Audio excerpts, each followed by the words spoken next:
They're already yelling. What's that? Did I mess up already? No, you allow standing room when you do this. Well, yeah, it's been like this. Hasn't really been like this all day. So there's a few more people in here. I think they want to hear what you have to say. So first of all, welcome to TechCrunch Disrupt, and thanks for coming. Thanks for having me. It's good to get a chance to be here. This venue probably looks familiar just because it's where you do F8, and it's how we originally found out about it, and it's such a great venue. So you probably feel fairly comfortable in this venue. Yeah, although you get a lot more people in here than we do. Oh, okay. Okay, so you ready? I have a few questions for you about the IPO to start. You went public on it's May 18th, and the stock has lost roughly half its value since then. Just get right into it. Is it awkward? No, okay. If you could have done anything differently with hindsight, would you have?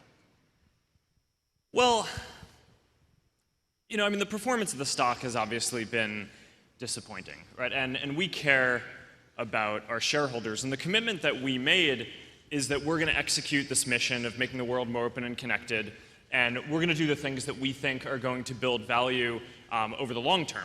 And over the next 3 to 5 years, I think the biggest question that is on everyone's minds that will determine at least our performance over that period is really going to be how well we do with mobile. And we've been in this quiet period for the last 6 months or so, since right up to the time when we were getting started with the IPO, and a lot of stuff has changed since then. I mean, 6 months ago on mobile, we hadn't launched our new set of apps, right? So we were still in a pretty bad place there. Apple hadn't announced the iOS integration. Literally 6 months ago, we didn't run a single ad on mobile. I think it's easy for a lot of folks, without us being out there talking about the stuff that we're doing, to really underestimate how fundamentally good mobile is for us. And that's one of the main things that this is the first time that I've really spoken since the IPO publicly, and it's one of the main things that I think is misunderstood right now is how fundamentally good it is on a bunch of different levels. So I mean, the first is there are more users, right? Obviously. The second is that per person who's using Facebook on mobile, there's more engagement and they're spending more time. And then the third is that per amount of time that people spend on mobile, we think that we're going to make a lot more money than we do on desktop too. So you can kind of go through all three of these things. I mean, number of users, it's fairly obvious. There are a lot more people who have phones than who have computers. 5 billion people in the world who have phones. The number of smartphones growing really quickly. The number of Facebook mobile users growing really quickly. On engagement, we already see that mobile users are more likely to be daily active users of Facebook than desktop users. They're more than twice as likely to use Facebook 6 out of 7 days of the week. So there's a lot that we can do there, and those stats are from before we even launched the most recent version of the iOS app, which has been a massive improvement. And since we launched that, the number of stories that people have consumed have doubled on that. So just slow down. Feel free to cut me off. I want to unpack like everything you just said, but it's going to take me a while. And I don't want to cut you off. We have 21 minutes. But you've just said so much, and there's so much to unpack in there. But let's just jump back up I want to get rid of the IPO questions first, and then it's interesting how much you talk about mobile, though, and then we're going to talk a lot more about that. Go for it. But when you went public, you said, we don't build services to make money. We make money to build great services. Yeah. So my response is, wow, you really meant that. And let's talk a little bit about that. You said I did mean that. It seems like you really meant it. Yeah, we really mean that. The statement we don't build services to make money. We make money to build better services really goes to the heart of the philosophy that we have in running the company. And there's no doubt we are a mission-driven company. I mean, we exist and we wake up in the morning, and the thing that gets us excited is making the world more open and connected and the things that we're doing to build that. But you can't just focus on that, right? I mean, since the beginning of building Facebook, one of the core things that I've learned is that in order to do this, we have to build a great team. And in order to build a great team, the best people want to work on a mission that they believe in, but they also want to make a bunch of money, right? And in order to do that, you have to build a great business. We want to build a platform, right? In order to build a platform, we need to build tools that are going to make it so that developers can build the things that they want and make a bunch of money. And in order to do that, we need to have a business model that works for them and incentivizes them to want to work with us. Advertisers produce a lot of the content, right? I mean, a lot of what people do on Facebook is around pages. That content is in the system because advertisers get a good ROI working with Facebook. So building a mission and building a business go hand in hand. And it is definitely true that the primary thing that makes me excited about what we're doing is the mission. But I also think that from the very beginning, we've had this healthy understanding, which is that we need to do both. And we're about doing both. And that's a key part of understanding the philosophy that we have. Okay. With the stock price fluctuations, are you finding it like you have to be creative in incentivizing employees to stay, keeping morale up? Is there a morale problem? How are you dealing with that in general? Well, it doesn't help. But look, I mean, I think that there are a few things that are important to keep in mind here. First is that Facebook has not been an uncontroversial company in the past, right? So it's not like this is the first up and down that we've ever had. And I think that people at Facebook are fairly used to, at this point, the press and folks saying good things about us and saying bad things about us. And we have a pretty good compass at understanding, here's what we need to build, we're going to stay focused on that. I always make a point when I think that people are being too nice to us or writing too nice of stuff about us to get up in front of the company and say, hey, we're not as good as they say we are now. And then when I think that people are being too critical and underestimating us, saying, I think we're not as bad as they say we are either. And I think it's really important to kind of keep that in mind, and I think people understand that. The second thing is just that what really motivates people at Facebook is building stuff that they're proud of. And I don't think that this is just Facebook. This is universal, right? I mean, it's really hard for people to wrap their heads around, okay, I'm building something that 950 million people are going to use. But what I think resonates with a lot of people is, I'm building something that I'm going to show to my friends and my family, and then I'm going to be proud to do that. And one of the things that we've found is when we release apps, right, the new version of Messenger, the new version of the iOS app, the iOS integration that's coming out, the camera app, all these types of things, that's not only the stuff that drives morale inside the company, but it also drives a lot of recruiting. Because a lot of people come to us and say, I want to work at this place because you guys built that, and you guys are doing some of the most interesting stuff out there. So that's the second thing. And then the third thing is, we haven't really done anything on equity or anything like that in order to incentivize people. I think that basically sticking to the normal path that we have there is good. But it's important for people to understand, both new people who are coming to the company and people who are at the company, that the way that we do compensation is, we translate the amount of cash that we want to give you into shares. So if the shares are undervalued, or valued less than you think that they're going to be in the future, then you're going to get more shares for the amount of money that we're willing to compensate you. So, I think the real question, sure, some people are going to look at this and maybe, some people will leave. But I actually think it's a great time for people to join, and it's a great time for people to stay and double down. And I think we're seeing that.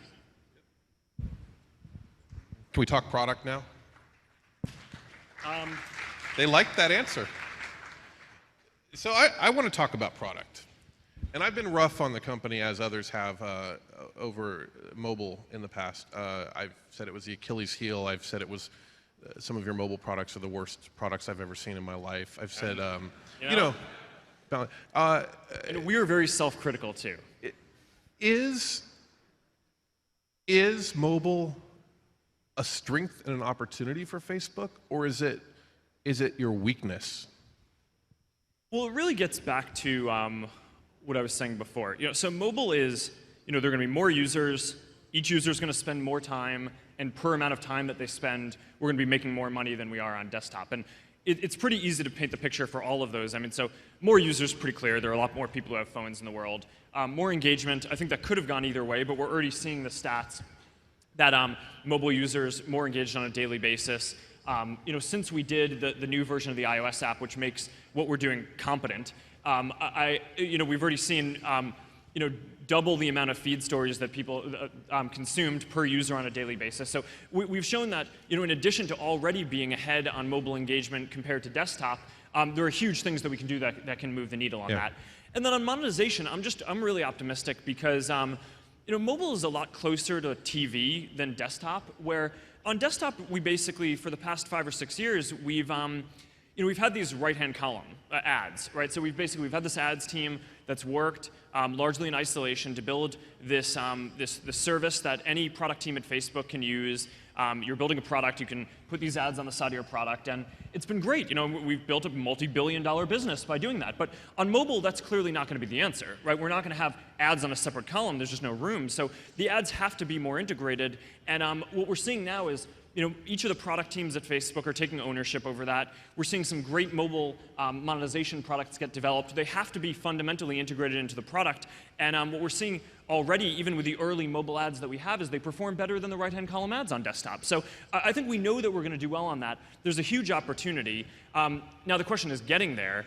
And there's no doubt that some of the stuff that we've had a bunch of missteps on this. I think part of the first question that you asked me that didn't quite get to answering was, what are some of the big mistakes that we've made? And when I'm introspective about the last few years, I think that the biggest mistake that we made as a company is betting too much on HTML5 as opposed to native, because it just wasn't there, right? And it's not that HTML5 is bad. I'm long-term really excited about it. And and one of the things that's interesting is we actually have more people on a daily basis using mobile web Facebook than we have using our iOS or Android apps combined, right? So mobile web is a big thing for us. But there's no doubt that we went for this approach. We built this internal framework that we called FaceWeb, which was basically this idea that we can take the infrastructure that we built out for pushing code every day, not having to submit to an app store, building web code on the web stack that we have, and that we can translate that into mobile development. We just were never able to get the quality that we wanted. And so we made this decision 2 years ago to go in that direction. So it took us 6 to 8 months to build FaceWeb and get that approach going. Another 4 months or so to decide that it wasn't going to do it. After we'd kind of committed to doing that, and then we had to start over and start rewriting everything to be native. So that's it brings us to where we are now. We burnt 2 years. That's really painful. I think probably we will look back on saying that is one of the biggest mistakes, if not the biggest strategic mistake that we've made. But we're coming out of that now, right? And the iOS app, I think, is in good shape, and the Android one will hopefully be soon. Okay, I want to unpack that a little bit. You said that it was about 2 years ago. It was about 20 months ago that you actually decided native is the way to go. Is that right? Or was it less time? No, so 2 years ago is when we decided to basically bet completely on HTML5. Okay. And that's when we started building FaceWeb, and we got into that framework. And in the beginning, we launched a version. We're like, all right, well, we know that this isn't as good as we want, but we believe that because it's using the same desktop, the same web methodology that we're used to and really good at it as a company, that we're going to be able to improve on that really quickly. And we worked at that for a few months and then came to the conclusion that, hey, this isn't going to get it better to the quality level that we want anytime soon. The level of mobile experiences that are out there are just so good that we need to, good enough is not good enough, right? We need to have something that's at the highest quality level, and the only way we're going to get there is by doing native. So we decided, all right, scrap this. Not completely. I mean, we're still kind of iterating on the side, but we're minimizing it. And native is going to be the approach that we go with for iOS and Android going forward. And so you said that's probably the biggest strategic mistake you've made is sticking to HTML too long? Yeah, or just betting completely on it, right? I mean, like I said, we have more usage on our mobile website than we have on our iOS apps and Android apps put together. And that's not like I mean, our iOS and Android apps are the biggest iOS and Android apps out there, right? So, I mean, so mobile web is huge, right? And that is, but we just couldn't bet completely on it, right? I mean, on iOS and Android, you could just do so much better by doing native work, and we needed to just do that. So my reaction to the iOS app, I was skeptical at first, and then I tried it out and I wrote about it. It was amazing. Did you feel the same way? I mean, was there a point before you launched the native app where you were, like, oh my God, this sucks on the iPhone? Or? Yeah. I mean, I don't think we're very self-critical. It was not where we wanted it to be before. But and to be honest, even what we have now is not as good as it can be. I mean, we basically have we spent the last period of time, we made this decision that we wanted to get this rewrite done as quickly as possible. So we knew that we wanted to add a bunch of features, and there's a bunch of design things that we want to do that, that aren't reflected in the current version. But just to kind of execute on it well and simplify the project from an engineering perspective, we decided to scope it, hey, let's ship exactly the same features that we had before, but just now fast. And one of the things that I'm really excited about is that in parallel, other teams have been building other features and apps that we just didn't launch with the last release because we wanted the first release to just be this clean thing, exactly the same feature set, just really fast now. And over the coming weeks and months, I think we can expect to see a lot of the cool stuff that people have been working on over the past half year come out in these apps as well. So that's going to be awesome. I'm really excited about that. Will you be rewarding Android users with a better app soon as well? Yeah, I mean, a lot of the same infrastructure that we've built for iOS in terms of the way that we do data fetching, I mean, that we had to kind of invent from scratch. It wasn't just pushing down a website like we did with FaceWeb. And all of that stuff is going to apply to Android, and we're working on that, and we hope to have that ready soon.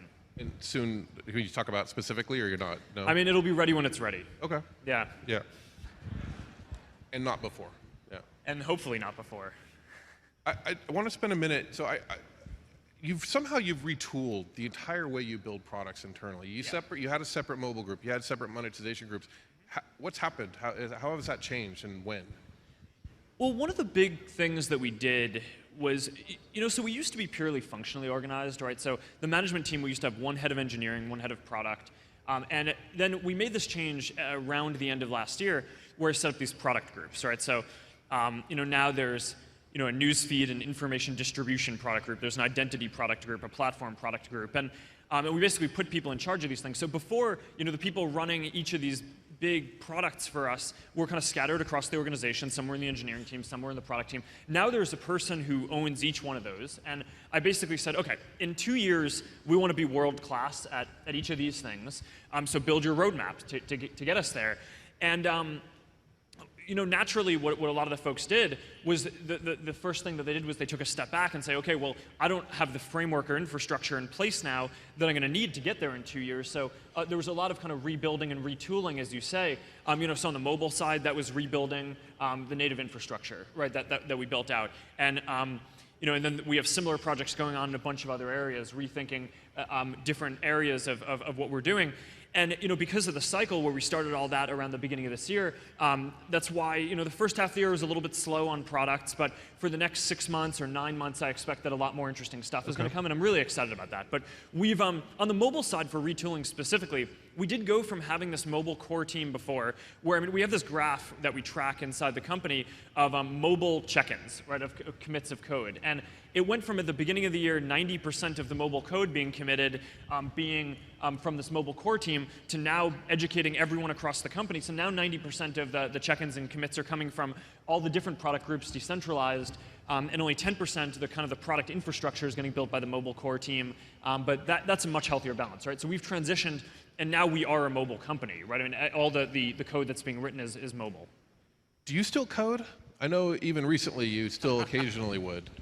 So we have a rule at Facebook that if you check in code, you have to maintain your code. So not so much. The answer is I code for fun on the side, but out of respect for other folks and not wanting to be a jerk and make other people maintain my code when something breaks in a meeting and I don't want to have to get pulled out of like a management team meeting or something to go fix something. I don't check in code to the main branch anymore. Does Mark Zuckerberg's code break? Yes. Everything I do breaks, but we fix it quickly.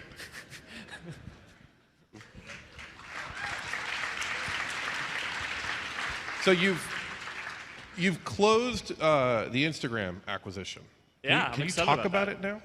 Why did you do it, and what are you going to do with it? Well, yeah. So Instagram is great, right? I mean, they're this super talented group of engineers. They're building this amazing product. They just crossed 100 million registered users. I mean, they're killing it. And the history of how this thing came together is really interesting, right? So the way that I got to know Kevin is they started off building on top of our platform, right? I mean, they had just a great open graph integration that made it so that you can take pictures with Instagram and you can share them to Facebook. and it's really first class, right? So sharing a picture from Instagram, it basically appears exactly the same as if you shared a photo on Facebook. So it's great. They did a really good job with that. And one of the things that I like to do is all of our big developers, I just like to reach out to them and get to know them personally, partially because I'm personally just really interested in entrepreneurship and helping other entrepreneurs, but also I just want to get to know the people who are doing great stuff on top of our platform. So I spent a lot of time with Kevin, and over the course of our discussions, we built this roadmap of all these things that we can do together. But then this tension started, which was, they were starting to get a lot of distribution from Facebook, and from them there was this question of, how much do they want to bet on just one company providing a huge amount of their distribution, right? So that became the strategic question for them. And on the flip side for us, there's this question of how much do we prioritize these things, right? So we have this list of cool things that we could do, but then there's this question of, okay, well, we can help them grow, but this might just be specific for them, but without the value accruing to us, we'll probably get to these things more slowly than ideally we would want to. So eventually I just brought up the idea to Kevin, hey, maybe we should just join and become one company, and we can do a lot of these things really quickly, and then we decided to do it. So that's basically the game plan, is we're going to execute on the features that we decided earlier. Our mission around Instagram is we think Instagram is amazing, and we want to help it grow to hundreds of millions of users. We want to help them out with whatever we can, but we have no agenda in terms of making them go onto our infrastructure or something. I mean, a lot of times companies force companies that they're integrating to do stuff like that. I think it's primarily a waste of time. We're not going to do any of that. We're going to just try to do the things that we would have done if they were an Open Graph partner, but now we can prioritize them more highly. And they can do a lot of them directly because they have access to our code directly. So, I clearly missed time drinking in the water. Yeah. no, I just stopped awkwardly because I wanted to You did that on purpose. I'm not sure I'm allowed to ask this question, but I'm going to anyway. I have been bugging you about a Facebook phone for years. I mean, you've dragged me into the office to say like, it's not happening, Mike. Do you believe me yet? No, I believe that you haven't. Of course, I believe you, except that I don't, because I think that maybe there's like a secret group inside of Facebook that is building like hardware phones, and it's such a juicy story. I just hope that now you can come out and publicly say finally that we're definitely building a Facebook phone. We're definitely building. Yeah. No, see, that's always been the wrong strategy for us. And I mean, it's such a juicy thing to be able to say, oh, they're building this phone, right? And that's why I think people have wanted to write that, but it's so clearly the wrong strategy for us. We're building this network. We have 950 million users soon. It's growing quickly. Let's say we built a phone. Theoretically, we're not. Maybe we could get 10 million people to use it, 20 million. I mean, that it doesn't move the needle, right, for us. The strategy that we have that is that's different from every other major technology company, which is building their own hardware and operating system, right? I mean, Apple, Google, Samsung, Amazon, Microsoft, like everyone. I mean, we're going in the opposite direction. We want to build a system which is as deeply as possible integrated into every major device and things that people want to use, right? So then there are three major platforms for us. I mean, there's mobile web, which I said before is huge for us, and no one is more integrated than us on mobile web because there's kind of this limit as how far you can go. So we're good there. On iOS, the whole strategy was we want to build a great app. The last release that we did was the first step. It didn't really innovate on design that much. It just got us to a good fundamental framework. We're now in a good place where we can do a lot more interesting stuff. The iOS integration that Apple announced before and hopefully will be coming out soon is a big piece of that. I'm really excited about that. It's going to make it so that the iOS developers can integrate with Facebook a lot better. Already we see 8 out of the top 10 iOS apps and something like half of the top 500 iOS apps and more than 100,000 mobile apps already are integrated with Facebook, but that's with the current stuff that we have, which I think is kind of clunky compared to what we're doing with iOS. So that provides a really good opportunity for us to go deep on iOS. Android, we can go deep on our own, right? Because there's a lot of hooks in Android that you can just use as a developer, and we think we can do really interesting stuff around. So that's the strategy. There's no question that you spend a lot of time thinking about mobile these days. I mean, it's just clear that this is top of mind to you. Yeah, I basically live on my mobile device. Actually, you want to hear something pretty funny? The founder's letter in the S1? Yes. I wrote that on my phone. Really? Yeah. You didn't have Did your lawyers do anything? Read it or? No, I wrote that. Yeah, I mean, I do everything on my phone. I mean, as a lot of people do, and It's, and I still use our website, right? And but I think it's really clear that just the stats and my own personal intuition and experience just go towards you check in more with seeing what's going on with the people around you. You can share more. You have the device with you when you want to do things. A lot of the development, the energy in the ecosystem is not going towards building desktop stuff anymore. It's going towards building mobile stuff. We're able to integrate, and we're helping a lot of folks build great mobile experiences. We just think that that's the future. We're going to be doing killer stuff there, and so is everyone else. So we want to help them do that. Okay. And so you did say you're building a phone then, or no? What about search? Everything except that. What about search? Do you ever think about search? Google Plus must have kind of pissed you off a little bit, right? It's like, hey, watch what we can do back. That's the way I'd think of it. Search is interesting. We do on the order of 1 billion queries a day already, and we're basically not even trying, right? So, today, search is, the vast majority of it is people trying to find people, but there are also a meaningful portion of queries which are people trying to find pages, brand pages, other business pages, and apps, right? So there's a bunch of it actually does kind of link to commercial behavior. And I think that there's a big opportunity there at some point, and we just need to go do that. But search is interesting. It's going in this interesting direction. The legacy around search is you get these search engines like Google and Bing and what Yahoo was doing before, that basically you type in keywords and the search engine tells you runs some magic to tell you what it thinks the answer is that matches your keyword.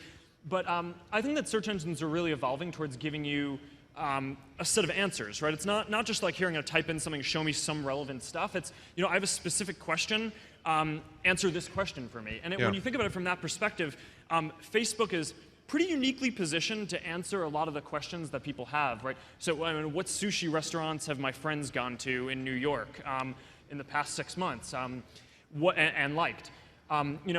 Which of my friends or friends of friends work at a company that I'm interested in working at because I want to talk to them about what it's going to be like to work there. These are queries that that you could potentially do at Facebook if we built out this system that you just couldn't do anywhere else. And at some point, we'll do it. Okay. Do you have a team working on it now? We have a team working on search, but that stuff I think we'll have to see. How many engineers do you have working on search? I don't even know off the top of my head.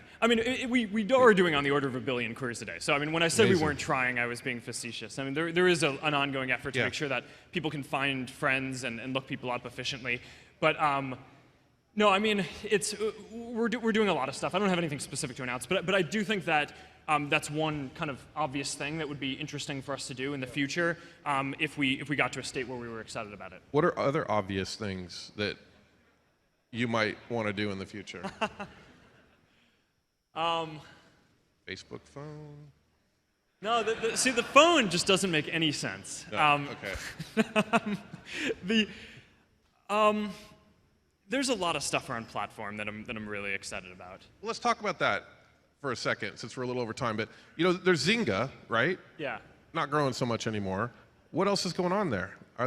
So platform is really these two things primarily. Canvas has been the legacy, right? So there's obviously this big games business, and Zynga's had a rough few quarters. I think that they're fundamentally a strong company, but they've lost some share on our platform, and other companies like Kixeye and King.com are gaining, right? So so it's not kind of all bad news, and we have more people playing games on Facebook platform now than we have in the past. We're up to 235 million people playing games monthly. So that's real, right?